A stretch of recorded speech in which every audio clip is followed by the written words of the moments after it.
আমরা সবাই পুজো দিতে এসেছি বোয়াই মায়ের মন্দিরে। আজকে পয়লা বৈশাখ বলে। হ্যালো এভরিওয়ান, আমি অর্পিতা। আমার নতুন একটি ব্লগে আপনাদের অনেক অনেক ওয়েলকাম। আর আমার আর কিট্টুর তরফ থেকে আপনাদের সকলকে শুভ নববর্ষের অনেক অনেক শুভেচ্ছা ও ভালোবাসা। সবাই অনেক ভালো থাকবেন, সুস্থ থাকবেন, কারণ সুস্থ থাকাটা খুব বেশি দরকার জীবনে, আর যাই করি না কেন।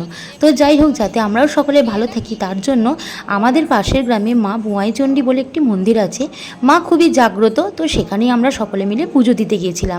আমার এই ব্লগ যারা দেখছেন অনেকেই এই বোয়াইচণ্ডী মা সম্পর্কে জানেন, আবার অনেকেই আছেন যারা কিন্তু জানেন না। তো তাদের জন্য হয়তো আশা করি ব্লগটা ভালো লাগবে। আর যারা জানেন তাদের তো ভালো লাগবেই। তো আমরা নতুন বছরে মায়ের মন্দিরে পুজো দিতে গিয়েছিলাম। এটা হচ্ছে মায়ের পুকুর। এই পুকুরের জল দিয়েই মায়ের প্রত্যেকদিন ভোগ হয়। তো এই পুকুরে স্নান করে মায়ের পুজো দিতে হয়। তবে আমি যেহেতু কিট্টুকে বাড়িতে রেখে গিয়েছিলাম, তাই স্নান ধানগুলো আমরা বাড়িতেই করে এসেছিলাম। একেবারে মায়ের মন্দিরে চলে গিয়েছিলাম। প্রথমে মায়ের পুকুরের জল মাথায় নিলাম, তারপর আমরা মন্দিরে গিয়ে আগে পুজোটা দিয়ে দিলাম। এখানে সমস্ত ব্রাহ্মণ আলাদা আলাদা জায়গার ব্রাহ্মণ ঠিক করা থাকে, তো সেই মতো আমরা আমাদের ব্রাহ্মণকে দিয়ে পুজোটা করিয়ে নিলাম। ভেতরে মন্দিরের ভেতরে ছবি তোলার কোনো ফটো ভিডিও কোনোটাই করা যায় না, তাই মায়ের কোনো রকম ছবি আমি পোস্ট করতে পারলাম না। তবে মন্দিরের বাইরেটা দেখাচ্ছি।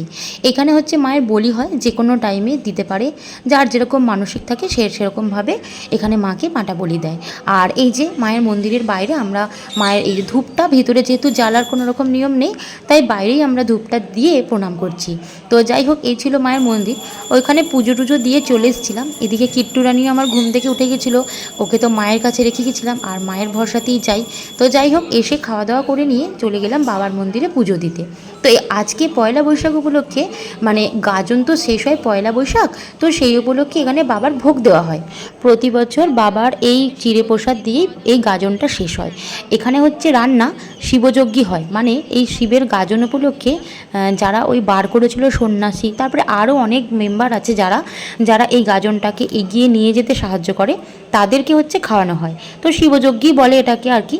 তো এখানে হচ্ছে বাবার পুজো পয়লা বৈশাখে। আর এই যে চিড়ে প্রসাদ হচ্ছে বিভিন্ন রকম, মানে ফল দিয়ে, চিড়ে, কলা, দুধ এসব দিয়ে মাখা হয়। আর তেল হলুদ দিয়ে বাবাকে পুজো দিতে হয়।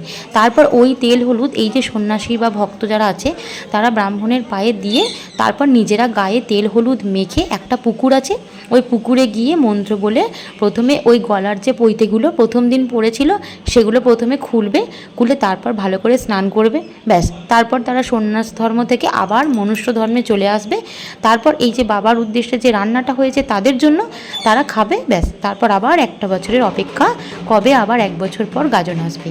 এই অনেক মানুষ বার করে, কারণ অনেক মানুষের কাছ থেকে শুনেছি আমি, যারা বাবার উদ্দেশ্যে এই এক বছর, মানে এই যে মানে বারটা করে আর কি, মানে সন্ন্যাস ধর্মটা নয়, নাকি এক বছর নাকি তারা ভীষণ সুস্থ থাকে। তাছাড়া মানুষ তো বিভিন্ন রকম মনের আশা নিয়ে বাবার জন্য বারটা করে। তো যাই হোক, ওদিকে সন্ন্যাসীরা চলে গেল পুকুরে পুজো করতে, সাথে আমার বাবাও গেল, যেহেতু মন্ত্র বলিয়ে পুজোটা হবে। আর এদিকে আমরাও বসে গেছিলাম খেতে। রান্নাগুলো ভীষণ ভালো হয় প্রত্যেক বছর, জানি না বাবার উদ্দেশ্য বলেই বোধহয় এরকম খেতে হয়। তো অনেক রকমই ছিল, ভাত, ডাল, শাক, আলু পোস্ত, পটল আলুর তরকারি, সাথে থাকে মাছের কালিয়া। মাছটা খেতে খুবই ভালো হয়।